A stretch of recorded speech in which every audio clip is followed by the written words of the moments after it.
पूर्व मंत्री जयवर्धन सिंह ने एक बार दोबारा केंद्रीय नागरिक उड्डयन मंत्री पर निशाना साधते हुए कटाक्ष किया है। जयवर्धन सिंह ने कहा कि ज्योतिरादित्य सिंधिया जब कांग्रेस में थे तो जमीन पर उतरकर जनता की लड़ाई लड़ने की बात करते थे, लेकिन अब भाजपा में उन्हें हवाई जहाज पकड़ा दिया गया है, इसलिए जमीनी लड़ाई खत्म हो गई है। जयवर्धन सिंह केंद्रीय मंत्री ज्योतिरादित्य सिंधिया पर लगातार हमलावर हो रहे हैं। वहीं भाजपा को डरपोक करार देते हुए जयवर्धन सिंह ने कहा कि भाजपा उपचुनाव, पंचायत चुनाव समेत अन्य चुनाव कराने से डर रही है, क्योंकि बीजेपी की हालत ठीक नहीं है और जनता अब कांग्रेस के पक्ष में आ चुकी है। सिंधिया जी ने तो उस समय बहुत बड़े बड़े वादे किए थे, लेकिन अब उनको उनकी शायद भावना थी कि उनको सड़क पे आना था, मैदान में आना था, लेकिन भाजपा ने उनको हवाई जहाज दे दिया है। अब एविएशन मंत्रालय है उनके पास।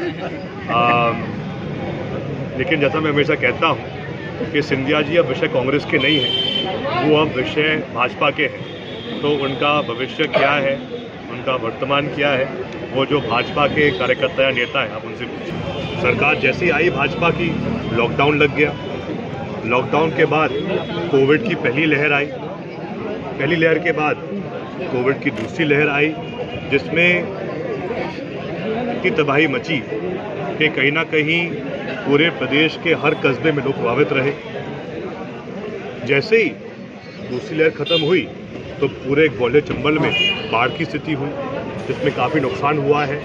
लेकिन अभी तक जो लाभ मिलना चाहिए है बाढ़ पीड़ितों को, चाहे वो कोई नुकसान आवास का हुआ हो या फिर कोई किसान की फसल नष्ट हुई हो, अभी तक उनको लाभ नहीं दिया गया है। हम ऐसे पीड़ित लोगों के लिए निरंतर आवाज़ उठा रहे हैं और आगे भी ऐसे पीड़ित लोगों के लिए हम उनकी मांग उठाते रहेंगे।